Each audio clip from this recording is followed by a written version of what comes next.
음, 오늘부터 우리가 지난 9주 동안에 주님이 가르쳐 주신 기도를 가지고 우리가 하나님 나라를 어떻게 살아가야 되며 무엇을 하나님 나라를 위해서 구할 건가 하는 것을 우리가 함께 은혜를 나눴습니다. 그런데 이제부터 그러면은 우리가 하나님 나라를 좀 더 구체적으로 주님이 가르쳐 주셨거든요. 하나님 나라는 어떤 것이고 뭐 하는 것이고 어떻게 사는 것인가, 하나님은 어떻게 누리고 어떻게 차지하는가, 그런 말씀을 하셨는데 오늘은 그 첫 번째 예수님이 비유로 말씀하시는 하나님 나라, 즉 천국의 비유죠. 천국의 비유로 얘기를 하실 때 첫 번째 그 비유의 말씀을 하실 때 나오는 말씀이 오늘 함께한 씨 뿌리는 자의 비유입니다. 저는 이 말씀을 하나님 나라는 결국 하나님의 말씀, 하나님의 뜻, 하나님의 은혜를 받는 그것이 씨라면, 씨 뿌린 자가 하나님이라면 그것을 받는 우리들의 마음밭에서 하나님의 나라 천국은 시작한다. 그래서 오늘 말씀 주제가 마음밭에서 시작되는 하나님 나라입니다. 그래서 오늘부터 한 8주간 정도 하나님 나라의 비유에 대해서 우리가 함께 은혜를 나누게 될 텐데요. 그 첫 번째 시간으로 오늘 이 비유는 씨 뿌린 자 비유로 해서 우리가 너무나 많이 들었고 익숙한 말씀입니다. 그런데 그렇지만 이게 씨 뿌린 자가 하나님이고 씨라는 건 하나님의 말씀이다라는 것은 다 압니다. 그런데 우리가 왜 우리 마음 안에는 하나님 나라가 임하지 않고 우리가 살아가는 이 현재 세상이 하나님 나라 같지 않을까요? 대부분의 사람들은 하나님 나라를 어떻게 이해하고 있냐면 장소, 가야 할 곳으로 이해를 합니다. 가야 할 곳. 그러니까 미래적인 거죠. 근데 주님이 가르쳐 주신 기도에서는 하나님 나라를 뭐라 그래요? 임한다고 그래요. 하나님 나라. 하나님 나라가 이 땅에 임하는 것이다. 하나님 나라는. 그런데 그러니까 현재적인 이야기예요. 하나님 나라는 내가 착하게 살고 교회 열심히 다녀서 나중에 가는 나라가 아닙니다. 오늘 내가 살아야 할 곳이 바로 하나님 나라인데, 그 하나님 나라는 어떻게 우리가 이해하게 되고 받아들이게 되고 거기서 살게 되고 누리게 되고 나누게 되느냐는 건 오늘 굉장히 중요한 얘기죠. 그래서 우리는 이거를 예수님이 하나님 나라 이야기를 많이 하시는데 이거를 우리는 이른바 천국 복음이다 이렇게 얘기하는 거예요. 예수님이 너희들이 착하게 살아라, 너희들이 종교생활 열심히 해서 나중에 저 하나님 나라, 행복한 하나님 나라 가라, 그런 걸로 하셨다면 예수님이 오실 필요가 없어요. 그런 관념은 이미 그전에도 있었거든요. 예수님 오시기 전에도 모든 사람들의 마음에는 내가 열심히 살다 착하게 살다 보면 하나님 나라, 좋은 나라 가겠지, 천국 가겠지, 그런 어떤 현실적으로 받아들이지 이해되지 않는 이상향이 누구에게나 있어요. 그런데 예수님은 그렇게 얘기하지 않잖아요. 어떻게 얘기하셔요? 예수님은 회개하라, 천국이 가깝다 이렇게 얘기해요. 천국이 네 곁에 있다 이렇게 얘기하고. 근데 우리는 왜 천국을 못 사느냐? 오늘 그 얘기의 해답을 우리가 찾아야 돼요. 하나님 나라는, 여러분들 오늘 우리가 앞으로 몇 주간 이 하나님 나라에 대해서 우리가 함께 은혜를 나누게 될 텐데, 기본적인 여러분들의 인식의 전제가 어떻게 돼야 되냐면, 하나님 나라는 내가 뭘 해서 가는 곳이 아니에요. 제발. 하늘에 공덕을 쌓아서 하늘나라 가는 게 아니라 이 말이에요. 오해입니다. 하나님 나라는 임하는 겁니다. 여러분, 하나님 나라 임하는 이야기에서 예수님이 왜 이 첫 번째 비유에서 씨 뿌린 자를 얘기했냐? 결국 씨를 받는 밭의 문제를 지적을 한 거예요. 그래서 우리 인생을 흔히 얘기합니다. 농사에 비유하죠. 뭐 사실 한 해도 보면 농사지만 우리 인생의 전체 그림을 봐도 농사예요. 우리가 씨 뿌리는 거는 뭐예요? 어떤 열매를 기대하고 땅을 갈고 거기에 좋은 씨앗을 뿌려서 잘 돌봐서 때에 따라 물을 주고 영양분을 줘서 거기에 결실을 맺었을 때 농부의 성취감, 기쁨, 그것이 말하자면 인생 같은 거예요. 그래서 우리의 인생을 하나의 농사로 비유를 했을 때 그러면은 농부를 말하자면 우리가 우리의 인생의 농사라 그러면 농부는 내가인 것 같지만 하나님이 농부가 되시는 거예요. 우리는 뭐야? 우리는 사실은 하나님이 뿌린 씨앗에서 자라는 열매 자체예요. 우리가 하나님의 열매가 되는 거예요. 그런데 그 열매가 맺기 위해서는 반드시 밭이라는 여기서 밭은 지상을 이야기합니다. 현실적인 환경, 우리들의 마음, 이것을 이야기를 하는데, 이제 첫 번째 예수님은 길가에 떨어진 씨앗을 말씀하고 있죠. 이제 길가에 떨어진 씨앗을 길 위에 떨어진 거예요. 그냥 길. 여러분 생각해 보세요. 우리 시골에 가도요. 논두렁길, 밭두렁길 있고 산에도 산 오솔길이 다 있는데 그 사람이 밟았던 지나가는 길에는 풀이 자랍니까? 안 자랍니까? 자랄 수가 없어요. 근데 사람이 오래 안 지나가면 또 풀이 자랍니다. 그래서 길이라는 거는 사람이 지나가는 곳이 길이에요. 밟힌 곳이 길입니다. 딱딱해진 곳이에요. 그 딱딱해진, 강팍해진 그 땅에서 씨앗이 뿌리를 내리는 게 불가능하죠. 그래서 이 마음밭은 길가의 마음밭이라는 건 결국 우리가 쉽게 이해하는 대로 강팍한 마음이에요. 강팍한 마음. 그래서 이 강팍한 마음이라는 건 뭐냐면은 이미 저는 이걸 이렇게 사람들이 강팍해지는 건 어떤 거냐면은 상처를 받거나 자기의 신뢰가 깨지거나 불신이 쌓이면 사람 마음이 강팍해지는 거거든요. 사람 마음이 문이 안 열립니다. 그래서 왜 사람들이 자신의 마음의 문을 안 열고 경계하고 강팍해집니까? 사람들은 한결같이 자기 이익만을 위해서 다른 사람을 이용의 도구로 보기 때문에 그래요. 물론 내가 저 사람한테 뭐 어떤 물질적인 것을 뺏어오거나 그것을 취하지 않아도요. 자기 감정에 있어서도 마찬가지입니다. 자기 감정에 있어서도 다른 사람을 이용해서 자기 감정을 해소하려고 하는 그런 경향이 있는 거예요. 그래서 우리는 내 마음이 강팍해졌다. 목사님이 강대상에서 설교를 하는데 그 말씀이 내한테 와닿지를 않고 자꾸 튕겨나가는 느낌이다. 그러면 내가 이미 다른 데서 불신이 생긴 거예요. 하나님이 여러분에게 불신을 심어줄 일은 없잖아요. 예수님이 여러분한테 불신을 심어줄 일은 없는 거예요. 무엇이 불신을 일으킵니까? 나의 기준이 불신을 일으키는 거예요. 내 기준이 안 맞으면 기분 나쁜 거예요. 내가 희망하는 것이 그때 안 이루어지면 불안한 거예요. 내 감정의 불편함이 마음을 강팍하게 하는 거거든요. 그래서 많은 사람들이요 가다가 누구를 만납니다. 네, 저를 좀 쳐다보세요. 그 사람들 만나서 예수 복음을 전합니다. 아유 힘드시죠? 교회 다녀보세요. 예수 믿어보세요. 이렇게 얘기를 하면요. 대부분 사람들이 어떻게 해요? 마음 문을 안 엽니다. 그래요. 저도 마음이 그렇지 않아도 여러 가지 힘들었는데 교회 가야 되겠네요. 이렇게 생각하는 사람이 없습니다. 왜 그래요? 그 사람들은 예수를 만난 적이 없지만 누구는 만난 적이 있어요? 기독교인은 만난 적이 있는 거예요. 예수 믿는 사람들을 만나서 그 사람을 벗이라고 하고 동료라고 하고 또 친척이라고 만났는데 그 사람들을 마음받지 자기하고 다를 바가 없다는 거예요. 강팍하고 이기적이고. 그래서 그 사람들은 좀처럼 동의하지 않습니다.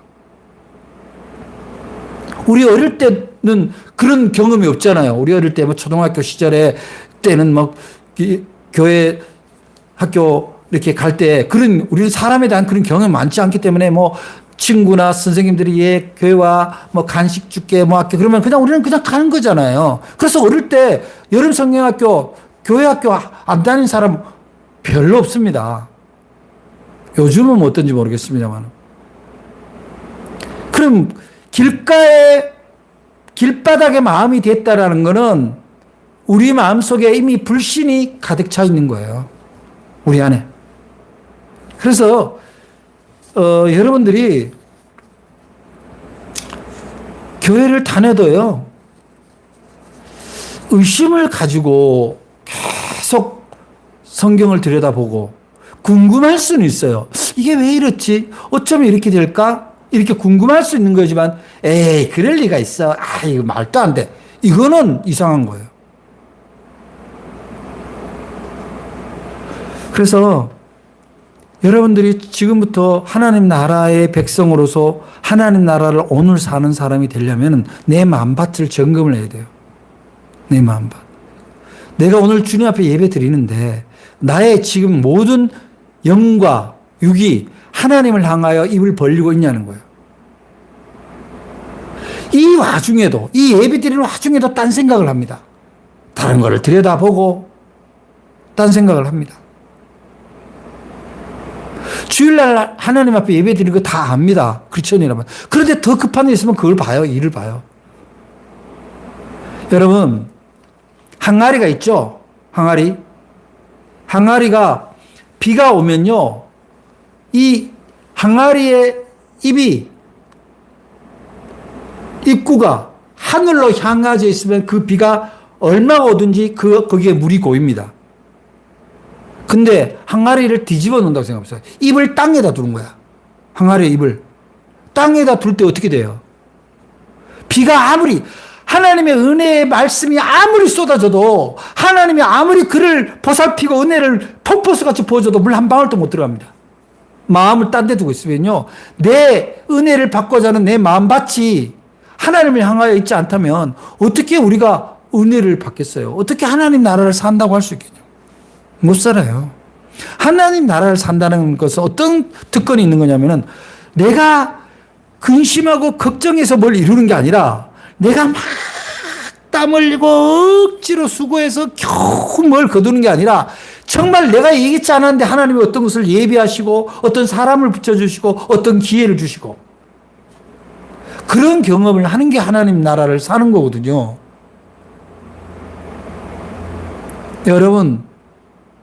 여러분이 신앙인이라면 여러분의 심령이 항상 하나님을 향해서 입을 벌리고 있나?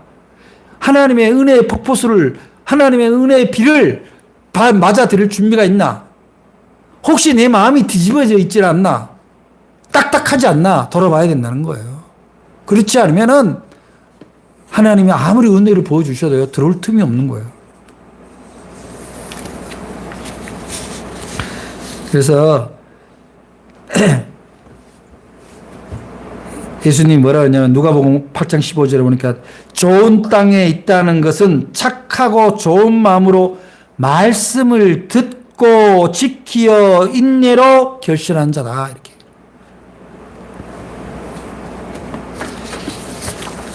그래서 히브리서 3장 15절에 보면 또 오늘 너희가 그의 음성을 듣거든 경노하시게 하던 때와 달리 너희 마음을 완고하게 하지 마라. 이렇게 나와.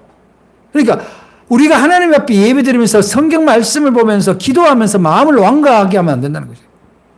누구를 미워하는 마음, 다른 사람하고 도저히 내가 마음의 문을 열 수 없는 그런 닫힌 마음.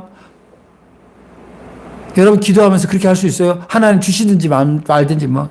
그런 기도가 가능합니까? 주실 줄로 믿습니다. 그리고 입을 벌리고 있는 게 기도잖아요. 그러한 믿음이 그야말로 좋은 마음의 밭이다, 이런 얘기예요.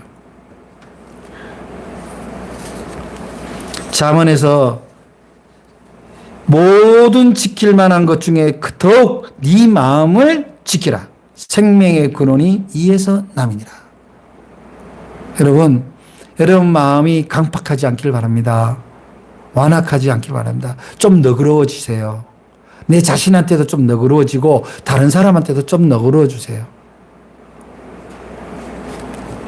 우리가 하나님 나라를 사는 첫 경은요, 내가 하나님의 말씀을 받는데 다 다른 것이 방해받지 않도록, 사탄이 그를 방해하지 않도록 늘 깨어 기도하는 마음이에요. 내 마음의 문, 내 마음밭을 지키는 그런 단속할 수 있는 그런 믿음의 자세가 필요한 거죠. 하나님의 말씀이 내 마음밭에 내리지 않는데, 하나님의 뜻이 내 마음밭에 닿지 않는데 어떻게 우리가 하나님 나라를 살겠습니까? 하나님 나라는 영토 개념이 아니라 주권의 개념이라고 그랬잖아요. 두 번째, 돌밭 이야기 나옵니다. 이 돌밭은 주님이 말씀하셨지만, 돌밭에 뿌려졌다는 것은 말씀을 듣고 즉시 기쁨으로 받되 그 속에 뿌리가 없어 잠시 견디다가 말씀으로 말미암아 환난이나 박해가 일어날 때는 곧 넘어지는 자다. 이렇게 나와요. 여러분들의 지금 마음밭은 어떻습니까? 여러분 마음밭에 그래도 교회 나왔고 주일마다 예배 드려서 어느 정도 신앙의 토양은 있어요. 토양이 있어서 하나님의 말씀이 나오면 싹이 좀 자란 듯이 삐죽이 나옵니다. 아유 뭐 잘해봐야지, 이제 열심히 믿고 살아야지, 하나님 뜻 따라 살아야지, 이렇게 나오는데, 그러나 어떠한 그런 감성적인, 그런 감정적인 일시적인 그런 동화는 있지만 뭔가 시련이 오거나 힘든 일이 닥치거나 장애가 생기면 금방 말라 죽어요. 금방 그 말씀이 죽는단 말이에요. 내가 교회를 10년 다녔는데 하나님이 나를 안 도와준다, 이런 쓸데없는 얘기가 나오는 거죠. 지금 내가 예배당에 와서 예배를 드리고 있는 것 자체가 얼마나 큰 은혜인 걸 모르는 거예요. 교회 다녀도 뭐 별 소용이 없던데요. 왜 그렇습니까? 자기의 소용이 하나님 앞에 향하지 않고 세상을 향해 있거든요.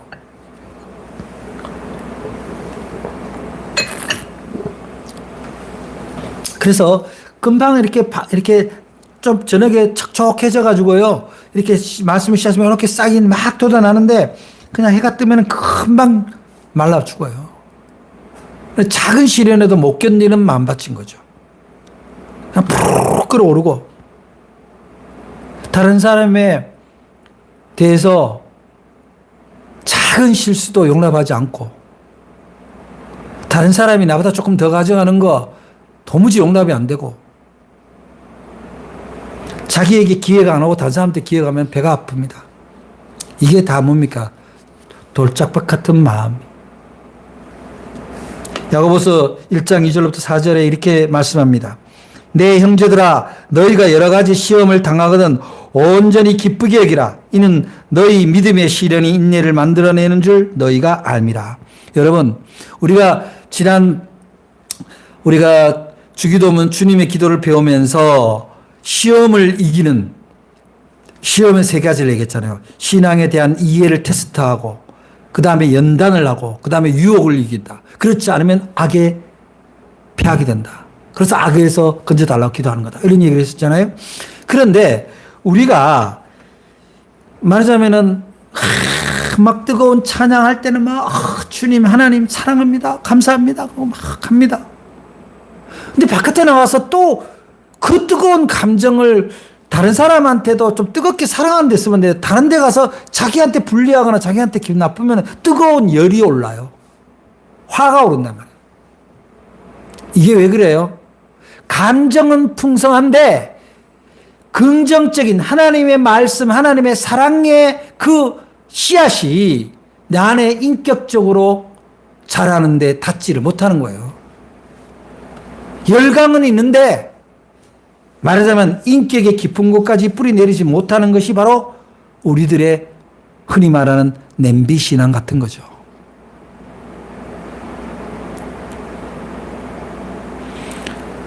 그래서 우리는 이른바 신앙인들이 가장 주의해야 되는 것이 뭐라 그랬어요? 감정의 유혹입니다. 감정의 그물이에요. 여러분, 그 감정의 그물이 바로 돌짝밭 같은 거예요. 이것저것 걸려서 하나님의 말씀이 뿌리를 못 내린다면. 그 다음에 보니까 2절에 가시떨기에 뿌려졌다는 것은 말씀을 들으나 세상의 염려와 재물의 유혹에 말씀이 막혀 결실하지 못한다. 이렇게 나와요. 자, 뿌리는 내렸습니다. 그 마음밭에. 그리고 자라기도 합니다. 하지만 세상의 염려가 나를 자라지 못하게 해요. 기운을 막아버려요.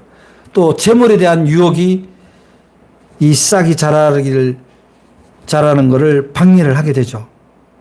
오늘 많은 그리스도인들이 이 지점에 머물러 있다고 생각합니다. 하나님 나라를 꿈꾸면서 세상 나라의 여러 가지 가시적인 풍요, 안락을 꿈꾸면서 살아가니까 그걸 못 포기해요. 그러니까 이중적인 상태예요. 이러지도 못하고 저러지도 못하고. 그래서 우리들이 갖고 있는 이 이중적인 어떤 삶의 방향이, 분열이 우리를 그야말로 열매 맺는데 방해를 한다. 영국의 유명한 작가 C.S. 루이스는 이런 말을 해요. 우리가 정원을 꾸릴 때 아무리 좋은 씨앗을 뿌려도 잡초를 뽑지 않고 꽃이 피어나기를 기대하는 것은 불가능하다. 내 영혼의 잡초, 내 마음의 잡초를 걷어내지 않고서는 아무리 좋은 씨앗을 정원에 심었다고 해서 저절로 아름다운 정원이 되는 건 아니다는 거죠. 그냥 내버려 두잖아요. 그럼 잡초가 더 많아요. 꽃밭이 아니라 잡초밭이 되는 거죠. 우리 마음속에 있는 잡초와 같은 생각, 세상 근심, 무료, 뭐 없다고 할 수 없어요. 저도 있어요. 그렇지만 어느 정도가 가치 있는 것은 조화로울 수는 있을지 모르지만 그것이 우리의 진정한 열매를 맺을 수 있는 신앙의 열매를 맺는 생물의 장애가 된다면 그는 가감히 걷어내야 되는 거죠. 빌립보서 4장 6절로부터 7절에 이렇게 말씀합니다. 아무것도 염려하지 말고 다만 모든 일에 기도와 간구로 너희 구할 것을 감사함으로 하나님께 아뢰라. 그리하면 모든 지각에 뛰어난 하나님의 평강이 그리스도 예수 안에서 너희의 마음과 생각을 지키시리라.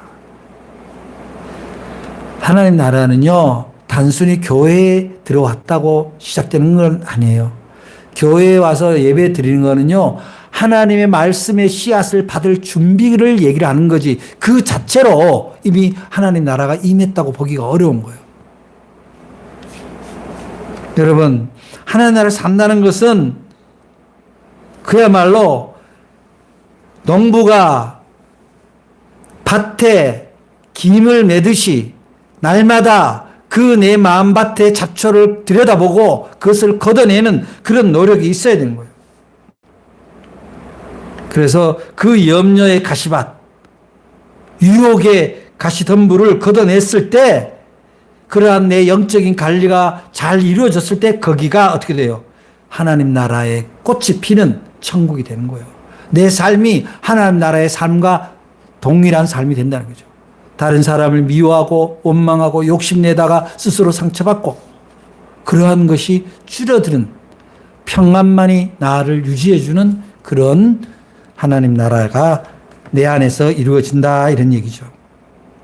골로새서 2장 6절로부터 7절에 그러므로 너희가 그리스도 예수를 주로 받았으니 그 안에서 행하되 그 안에 뿌리를 박으며 세움을 받아 교훈을 받은 대로 믿음에 굳게 서서 감사함을 넘치게 하라. 여러분, 여러분의 마음밭이 제발 가시덤불, 뭐가 자라기는 자라는데 가시덤불에 의해서 열매를 맺지 못하는 그런 50%에 닿지 못하는 그런 마음밭이 되지 않기를 바랍니다. 그래서 결론적으로 이 좋은 땅이란 뭐냐? 우리 주님은 좋은 땅을 이렇게 말씀하십니다.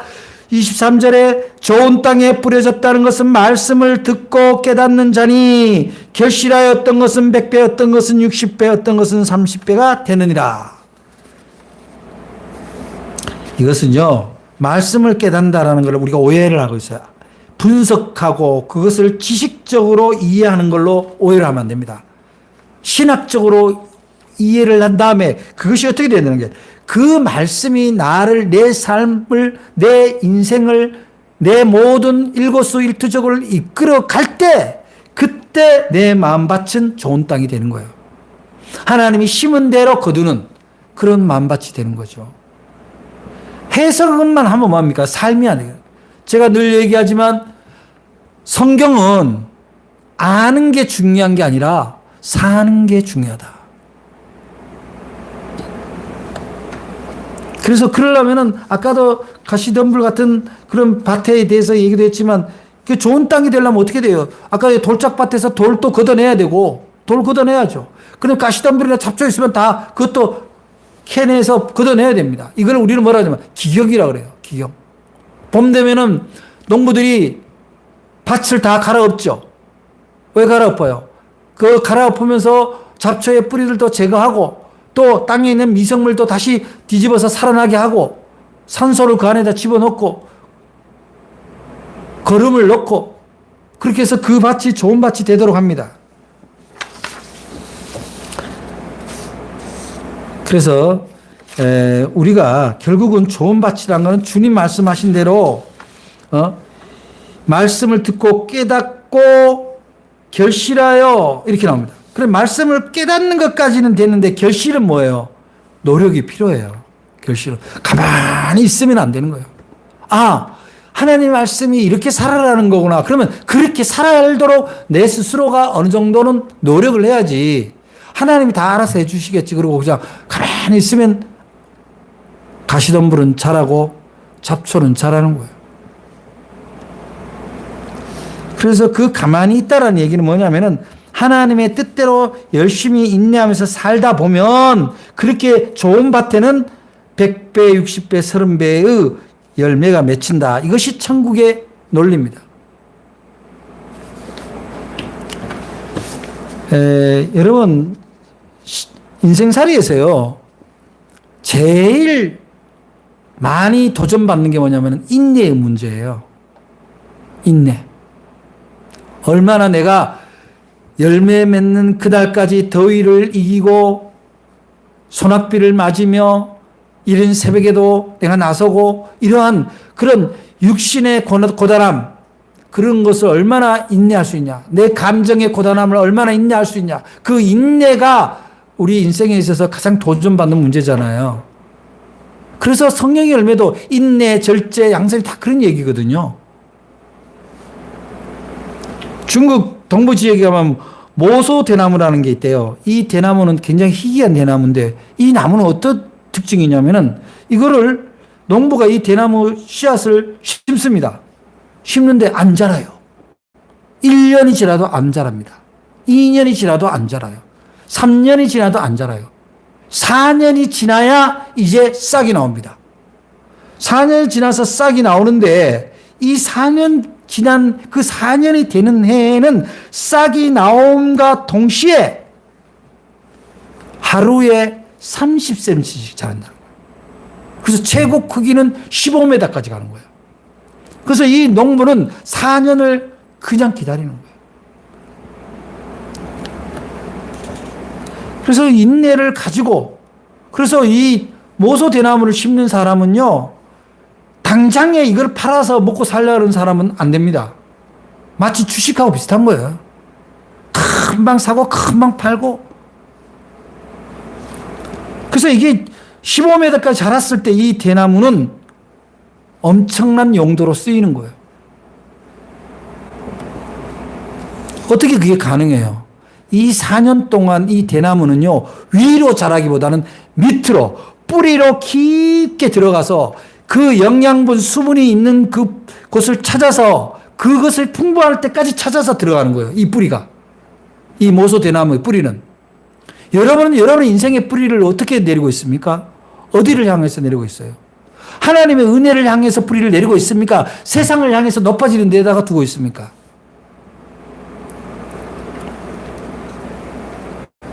하나님의 말씀이 내가 신앙생활을 했는데 금방 어떤 변화나 성과가 보이지 않는다고 금방 낙심하고 금방 시험받고 그렇게 살아가지고는 30배, 60배, 100배의 열매 못 맺습니다. 그래서 하나님의 때가 임할 거다. 그런 믿음을 가지고 내 인격의 깊은 곳까지 하나님의 말씀으로 뿌리를 내려야 된다는 거예요. 갈라디아서 6장 9절에 보면 우리가 선을 행하되 낙심하지 말지니 포기하지 아니하면 때가 이름에 거두리라 이렇게 나오잖아요.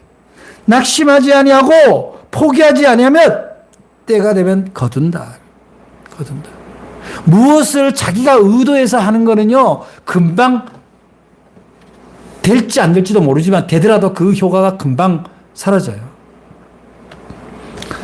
사랑하는 여러분, 여러분들 마음밭은 현재 어떻게 진행되고 있습니까? 하나님 나라를, 하나님 말씀의 씨앗이 내리기에 좋은 마음밭을 갖고 있습니까? 그래서 오늘 비유의 핵심은 우리의 마음 상태, 우리의 마음밭은 어떤 거냐, 어떠하냐는 것은 그런 우리 스스로에게 던지는 질문이에요. 씨 뿌리는 농부이신 하나님은 한 번도 씨 뿌리기를 멈추신 적이 없습니다. 문제는 그 씨를 받는 우리들의 마음입니다. 지금 여러분들의 마음 상태, 세상의 발길에 치여 딱딱해진 길가가 아닙니까? 혹은 그냥 조그마한 고난에도 금방 말라버리는 뿌리 없는 돌밭입니까? 아니면 이 세상의 돈 걱정, 세상 염려로 숨이 막히는 가시밭, 가시덤불의 마음밭입니까? 여러분들이 이 시간 돌아보시고 어느 한쪽에 조금 치우친 감이 있다면 마음의 정기를 다시 잡으시기를 바랍니다. 회개라는 마음의 정기로 딱딱해진 나의 아집과 나의 생각을 갈아엎으시기 바랍니다. 내 안에 숨겨진 불신의 돌덩어리를 다 걸러내시기 바랍니다. 하나님보다 더 사랑했던 세상의 가시들을 강함하게 뽑아내시기 바랍니다. 호세아서 10장 12절에 너희가 자기를 위하여 공의를 심고 인애를 거두라. 너희 묵은 땅을 기경하라. 지금이 곧 여호와를 찾을 때니 마침내 여호와께서 오사 공의를 빛처럼 너희에게 내리시리라. 여러분, 하나님 나라를 먼 곳에 있지 않습니다. 우리가 말씀을 전적으로 수용하고 그 말씀 안에 머물 때 우리 마음이 곧 천국이 되는 겁니다. 여러분, 이번 주간이 사순절 5주간이고 다음 주가 종료주일 마지막 사순절입니다마는 적어도 지금 이 사순절 기간 동안이라도 하나님 말씀 앞에 여러분의 마음이 머무르시길 바랍니다. 여러분의 마음밭을 점검하시기 바랍니다. 그래서 하나님 기도 가운데 하나님의 세밀한 음성이 여러분에게 들릴 때 아멘하고 여러분이 순종하시기 바랍니다. 그랬을 때 여러분의 마음밭은 좋은 밭이 되어 여러분의 가정과 공동체에서 풍성한 천국의 열매를 맺어가는 그런 역사를 여러분들은 경험하고 나눌 수 있게 될 것입니다. 그러한 여러분들의 마음밭이 이루어짐으로 하나님 나라가 여러분 가운데 임하게 되기를 주의 이름으로 축복합니다. 기도하겠습니다.